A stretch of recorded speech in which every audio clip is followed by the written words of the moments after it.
Di video kali ini, kita kembali belajar pada tema 8, subtema 2, muatan pelajaran Bahasa Indonesia. Menjelaskan tokoh protagonis dan antagonis dalam cerita fiksi. Berdasarkan fungsi tokoh dalam suatu cerita, tokoh dibedakan menjadi tokoh protagonis dan antagonis. Tokoh protagonis adalah tokoh utama dalam suatu cerita, atau bisa juga tokoh yang memiliki sifat baik. Tokoh antagonis adalah tokoh yang menjadi penentang tokoh utama, atau bisa juga tokoh yang memiliki sifat tidak baik. Mengidentifikasi tokoh protagonis dan antagonis dalam teks fiksi. Tokoh protagonis dan antagonis dapat ditentukan dengan memperhatikan hubungan antar tokoh dalam cerita. Tokoh protagonis akan selalu ada dari awal, tengah, hingga akhir cerita. Peristiwa-peristiwa dalam cerita berfokus pada tokoh protagonis. Adapun tokoh antagonis memiliki karakter yang bertentangan dengan tokoh protagonis. Tokoh antagonis disebut juga tokoh lawan protagonis. Sebagai contoh, ayo simaklah cerita berikut. Asal mula Danau Toba. Di wilayah Sumatera, hiduplah seorang petani yang rajin. Setiap hari, ia menggarap ladang, mencari ikan untuk kebutuhan sehari-hari. Suatu hari, ia pergi ke sungai, bermaksud mencari ikan. Sesampainya di sungai, ia segera melempar kail yang dibawanya. Sambil menunggu, ia berdoa agar hari ini mendapatkan banyak ikan. Beberapa saat kemudian, kail tersebut tampak bergoyang-goyang. Ia segera menariknya dan merasa senang karena mendapatkan ikan besar. Petani itu memandangi ikan hasil tangkapannya. Betapa terkejutnya petani itu ketika mengetahui ikan tersebut dapat berbicara. Ikan itu memohon kepada petani untuk membiarkannya tetap hidup. Tanpa bertanya, ikan hasil tangkapannya ia kembalikan ke dalam air. Namun, petani itu kembali terkejut ketika ikan tersebut berubah menjadi seorang wanita yang sangat cantik. Ikan itu menjelaskan kepada petani bahwa ia adalah seorang putri yang dikutuk karena melanggar aturan kerajaan. Ia sangat berterima kasih kepada petani karena telah membebaskannya dari kutukan. Ia bersedia menjadi istri petani sebagai balas budi. Petani itu menyetujui dan jadilah mereka sepasang suami istri. Mereka berjanji untuk tidak menceritakan asal-usul sang putri. Jika janji tersebut dilanggar, akan terjadi malapetaka. Beberapa waktu kemudian, mereka dikaruniai seorang bayi laki-laki yang tumbuh menjadi anak yang tampan dan kuat. Anak tersebut memiliki kebiasaan selalu merasa lapar, sehingga semua jatah makanannya dilahap tanpa sisa.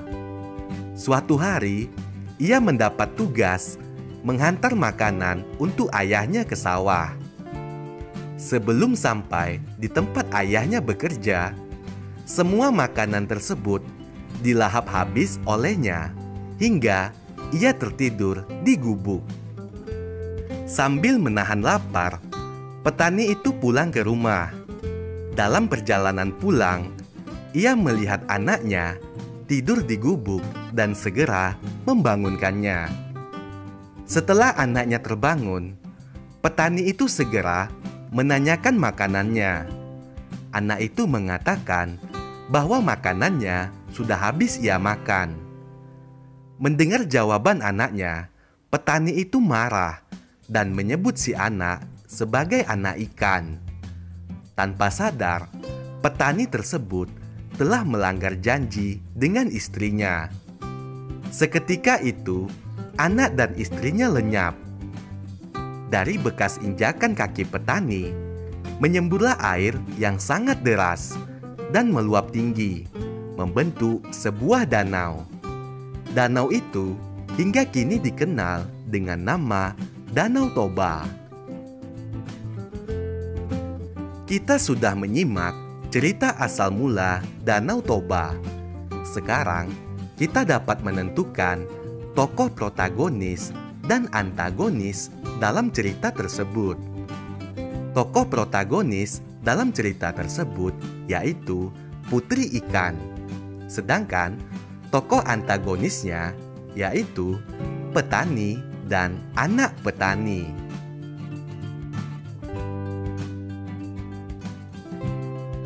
Menuliskan tokoh dan sifatnya pada teks fiksi. Untuk mengetahui sifat tokoh, kamu perlu membaca cerita fiksi tersebut secara berulang-ulang dan memahami jalan ceritanya. Selain itu, kamu dapat mengetahuinya dengan menjawab pertanyaan yang berkaitan dengan watak tokoh tersebut. Menjelaskan karakter tokoh pada teks fiksi. Sebuah cerita dapat kita nikmati ketika kita mengenal tokoh cerita serta memahami jalan cerita dari awal hingga akhir. Cara untuk memahami sebuah cerita dapat dilakukan dengan membagi cerita menjadi bagian awal, bagian tengah, dan bagian akhir secara cepat. Lalu, kita harus mencari kalimat atau kata kunci dari cerita tersebut. Apabila sudah menemukan kalimat atau kata kunci, maka kita akan lebih mudah menyimpulkan isi cerita. Cerita dengan tokoh tunggal lebih mudah dipahami isinya karena kita hanya fokus pada jalannya cerita tanpa harus mengingat banyak tokoh. Menyebutkan tokoh protagonis dan antagonis dalam teks fiksi. Setiap cerita memiliki alur, latar, dan tokoh yang berbeda-beda. Ketiga hal tersebut membuat cerita menjadi enak dibaca. Alur cerita memengaruhi panjang pendeknya sebuah cerita. Latar menggambarkan lokasi dan waktu cerita tersebut. Sementara itu, kamu juga dapat mengetahui sifat para tokoh melalui kalimat-kalimat dalam cerita tersebut. Selain cerita fiksi, cerita rakyat juga memiliki tokoh. Cerita rakyat biasanya disebut legenda. Tokoh dalam cerita rakyat terdiri dari tokoh antagonis dan tokoh protagonis. Kamu dapat mengetahui nama dan sifat para tokoh setelah membaca cerita dengan saksama. Sebagai latihan, ayo kamu sebutkan manakah yang merupakan tokoh protagonis dan tokoh antagonis dari cuplikan cerita berikut.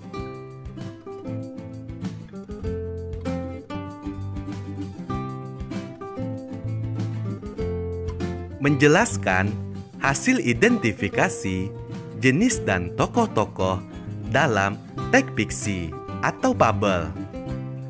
Fabel merupakan cerita fiksi yang tokoh utamanya adalah hewan yang mampu berbicara dan bertingkah seperti manusia. Dalam fabel, sifat-sifat manusia digambarkan oleh sifat-sifat hewan tertentu. Fabel memiliki jalan cerita yang sama seperti kehidupan manusia. Beberapa hewan dipilih memiliki sifat tertentu. Misalnya, hewan kancil melambangkan kecerdikan. Serigala menggambarkan keserakahan. Burung elang menggambarkan kegagahan. Harimau menggambarkan kekuatan dan kesombongan. Sedangkan semut menggambarkan sikap bekerja sama.